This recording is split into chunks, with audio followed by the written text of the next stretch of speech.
Hello everyone and welcome you all in Gayatri classes.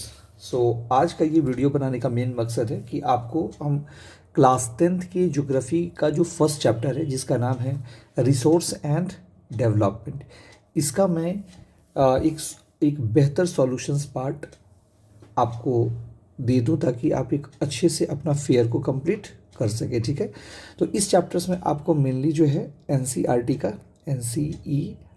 का solutions आपको मिलेगा और एग्जैक्टली सभी बच्चों को यही आंसर्स लिखना है। ठीक है, अक्सर ये देखा जाता है कि अलग अलग बच्चे जो है पता नहीं कहाँ कहाँ से अलग अलग जगह से जो है वो अलग अलग तरह का आंसर लिखते हैं जो कि सही नहीं होता है। ठीक है, तो अकॉर्डिंग टू क्वेश्चंस आपको एग्जैक्ट और अप्रोप्रिएट आंसर लिखना है। ठीक है, इसके एडिशंस में हम आपको कुछ एडिशनल क्वेश्चंस भी देंगे।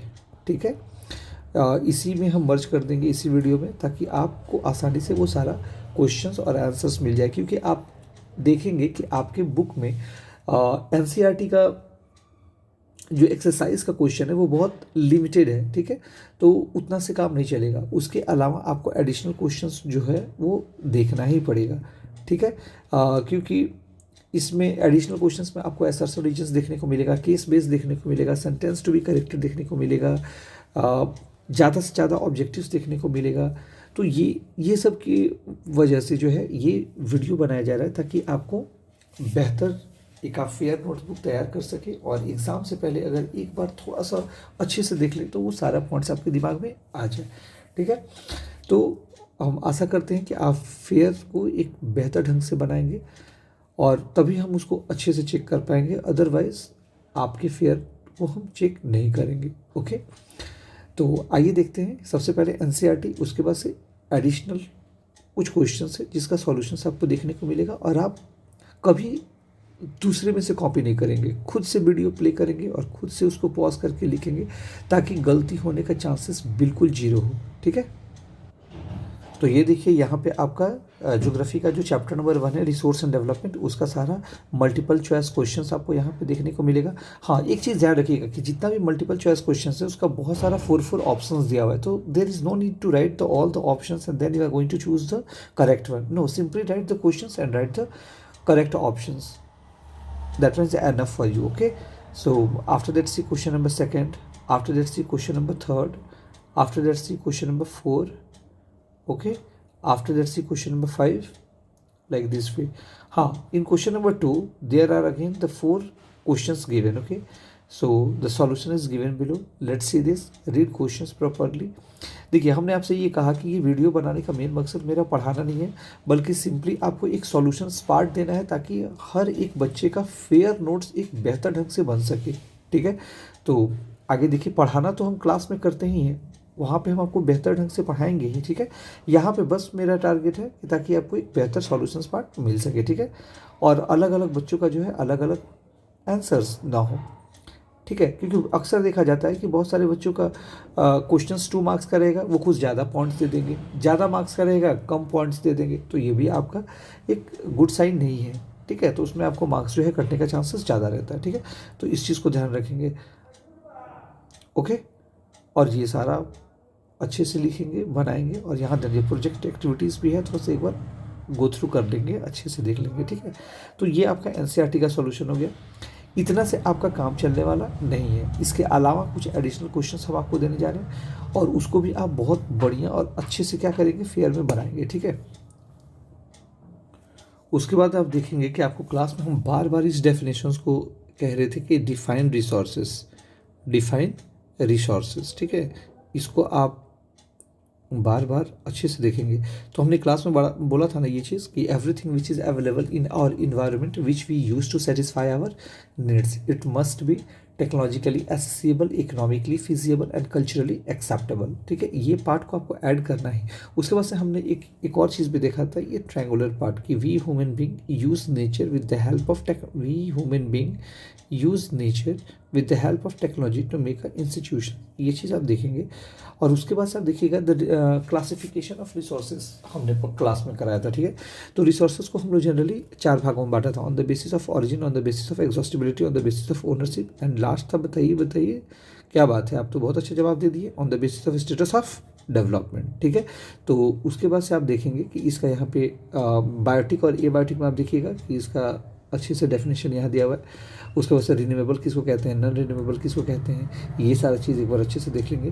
फिर इंडिविजुअल रिसोर्सेज किसको कहा जाता है, नेशनल रिसोर्सेज किसको कहा जाता है, ठीक है, कम्युनिटी रिसोर्सेज किसको कहा जाता है, ये सारा हमने बहुत अच्छे से क्लास में कराया। हम फिर से कह रहे हैं कि वीडियो बनाने का मेरा मेन मकसद नहीं है कि आपको हम यहाँ पे पढ़ाएं, सॉल्यूशंस बनाना मेरा मेन कारण है कि ताकि आप एक बेहतर सॉल्यूशन देख सकें और सभी का जो फेयर हो एक बेहतर ढंग से देखिए, ठीक है।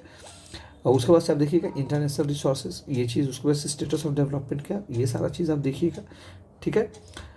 उसके बाद से हम लोग देखेंगे रिसोर्स डेवलपमेंट ऑफ रिसोर्सेज। तो ये आज हमने खुद क्लास में कराया है कि कैसे रिसोर्स जो है वो डिप्लीट होते जा रहे हैं, ये satisfying the greed of few individual. उसके बाद से आपने देखा था कि समाज दो भागों में बंटा जा रहा है, हैव्स एंड हैव्स नॉट, जिसके कारण आप क्या देखिएगा इनडिस्क्रिमिनेटल एक्सप्लोटेशन होने की वजह से हम लोग को global ecological crisis such as, उसके बाद से आप देखेंगे कि global warming, ozone layer depletions, ये सारा चीज़ देखने को मिलता है। ये हमने सारा चीज़ क्लास में कराया था, ठीक है।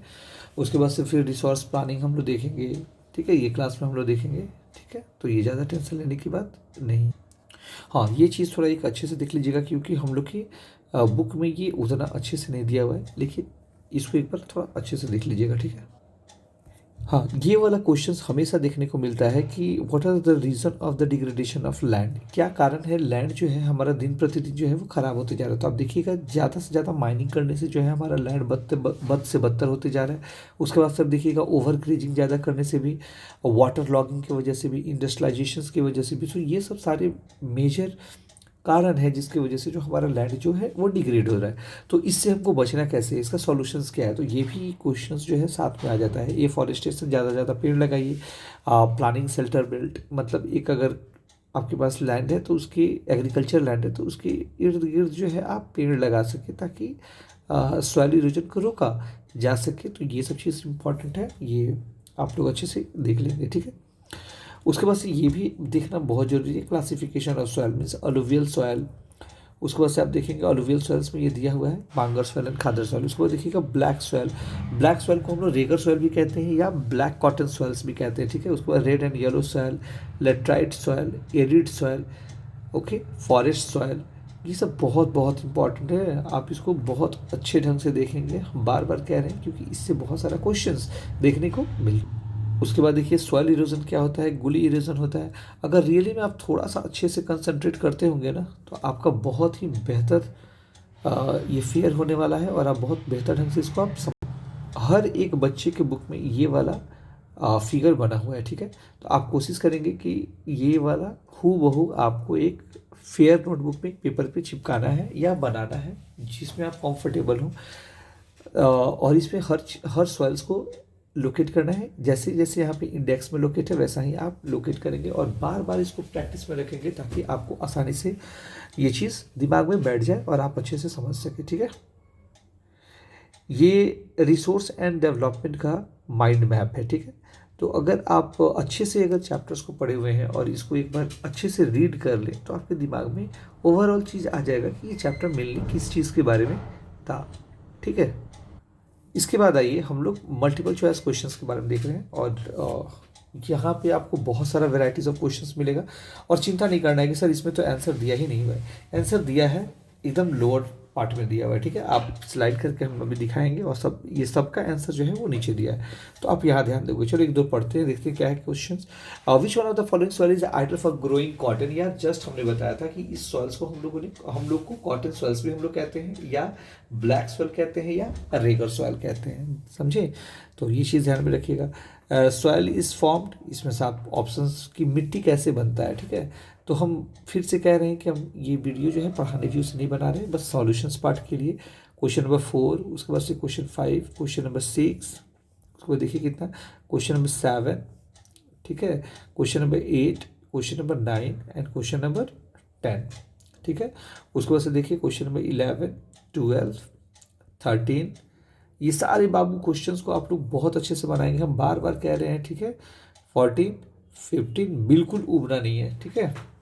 उसके बाद आप यहाँ देखिएगा कि ये सब भी आपको बहुत ज़्यादा हेल्प करेगा आपके एग्जाम में। ये वेरी शॉर्ट है, ठीक है। तो वेरी शॉर्ट में आप देखिएगा कि what do you understand by the resources, classify the resources on the basis of exhaustibility. मतलब एकदम कॉमन क्वेश्चन है, इसमें कुछ भी खास नहीं है। आप इसको अच्छे से देखेंगे। अब फिर से कह रहे हैं, इसका सॉल्यूशन जो है नीचे दिया हुआ है, हम जस्ट स्लाइड ऊपर कर रहे हैं, आपको सारा इसका आंसर पार्ट दिख जाएगा, तो बिल्कुल टेंशन नहीं लेना है, ठीक है। उसके बाद से वेरी शॉर्ट के बाद आप देखिएगा शॉर्ट क्वेश्चंस, ठीक है। तो ये भी आप देखिए, तो आप फैमिलियर हैं ये सारे क्वेश्चंस, ठीक है। तो ज़्यादा टेंशन इसमें भी नहीं लेना है। फिर से हम कह रहे हैं इसका आंसर पार्ट सारा नीचे दिया हुआ है, ठीक है। देखिए इसका, उसके बाद से आप देखिएगा लॉन्ग क्वेश्चंस, ठीक है। लॉन्ग क्वेश्चंस में ये सारा है। उसके बाद से असर्शन रीजन्स क्वेश्चंस आपको देखने को मिलेगा। उसके बाद से आप डायरेक्शंस बेस्ड क्वेश्चंस देखने को मिलेगा, केस बेस्ड क्वेश्चंस देखने को मिलेगा, ठीक है। ये बहुत इंपॉर्टेंट है, अच्छे से पढ़ेंगे और खुद से बनाने का कोशिश करेंगे, किसी में से देखना नहीं है। ये नहीं कि आप अभी बनाए भी नहीं है और सॉल्यूशंस खोल के बैठे हुए हैं, बिल्कुल वैसे नहीं करना है, ठीक है। एक और आपको दिया हुआ है ये चीज़, इसको भी आप खुद से पढ़े बनाएं। देखिए कि अरे मटेरियल हम इतना दे देंगे ना कि फिर भी आपको इधर उधर देखने की ज़रूरत ही नहीं है। और अगर आप 95 क्रॉस ना कर जाए तो फिर आप कहना, ठीक है। Because I know that you all makes your parents feel proud and at the same time you makes teachers also feels proud, okay। तो यहाँ ध्यान दीजिएगा कि ये जो रेड सेटेड है ये कौन सा पार्ट है, ठीक है। तो हम कह सकते हैं कि एलुवियल सॉइल है। ये कौन सा सॉइल है? एलुवियल सॉइल है, इस पर ध्यान रखिएगा। हाँ देखिए, तो सारा MCQ का आंसर पार्ट आपके पास है, आप अच्छे से समय देकर और इसको आप पढ़ सकते हैं, ठीक है। वेरी शॉर्ट आंसर में आप देखिएगा कि सारा आंसर पार्ट दिया हुआ है, जो हम लोगों ने ऊपर क्वेश्चंस देखा था, आंसर सारा नीचे दिया हुआ है। ये देखिए सारा आंसर्स यहाँ पे दिया हुआ है, ये आप देखेंगे, ये आपको बहुत इंपॉर्टेंट आपके लिए है, ठीक है। आंसर 3, आंसर 4 देख रहे हैं, सारा आंसर्स को पॉइंट वाइज में लिखा हुआ है, आपको भी आदत डालना है पॉइंट में लिखने का, ठीक है। उसके बाद से क्वेश्चन नंबर 6 है। उसके बाद से देखिए क्वेश्चन नंबर 7 है, ठीक है। उसके बाद से 8 है। बाबू पूरा क्वेश्चंस को देखना है। Patience makes the man perfect, जितना पेशेंस रहेगा उतना अच्छा आप कर पाएंगे, ठीक है। उसके बाद से देखिए लॉन्ग आंसर का देखिए पॉइंट कितने अच्छे और बेहतरीन ढंग से इसमें दिखाया है, इसको आप अच्छे से देखेंगे, समझेंगे, ठीक है। जो भी डाउट होगा आप क्लास में हमसे ज़रूर पूछेंगे, बिल्कुल शर्माना नहीं है कि सर हम कैसे क्वेश्चंस पूछें, ठीक है। उसके बाद यहाँ ध्यान दीजिएगा, ये सारा जो है आपका आंसर पार्ट है, इसको एक अच्छे ढंग से बनाना है, समझना है, तभी हम आपका फिर चेक करेंगे, ठीक है। देखिए ये सब सारा रिसोर्स एंड डेवलपमेंट का ये सारा चीज़ दिया हुआ है। आंसर पार्ट देखिए, लेट्राइट सॉइल फीचर्स, मतलब ये सारा आपका आंसर पार्ट दिख रहा है, ठीक है। फिर नीचे देखिए यहाँ पे, अगर रियली में अगर आप पढ़ने वाले स्टूडेंट्स हैं ना, तो यार आप माइंड ब्लोइंग परफॉर्मेंस आप दे सकते हैं, ठीक है। तो आगे देखिए, तो असर्शन बेस्ड रीजन्स का question answer, case based questions, सारा चीज़ जो है आपके लिए बहुत बहुत ज़्यादा इम्पॉर्टेंट है, ठीक है। तो बिल्कुल उगना नहीं है, और ये सारा पॉज कर करके आप खुद से लिखेंगे और इतना बेहतरीन अपना फेयर को बनाएंगे। You know that first impression is the last impressions. Examiner आपके नोटबुक को देखेंगे ना कि आपको देखेंगे, ठीक है। तो आप एक ऐसा छाप छोड़ें कि एग्जामिनर को देखते ही जो है मज़ा आ जाए और वो फुल मार्क्स आपको दे दें। तो चलिए हम आपका ज़्यादा समय नहीं लेंगे। Thank you. ओके। और लास्ट में जाते जाते ये बात कहना चाहेंगे कि जैसे टीचर्स आपके लिए खड़े हैं और आपको सपोर्ट कर रहे हैं, तो आप भी टीचर्स को मोटिवेट करते रहें, एक छोटा सा पॉजिटिव कमेंट लिख दें ताकि हम भी देखें तो अच्छा लगे, ठीक है। तो okay, bye and have a nice day. Thank you.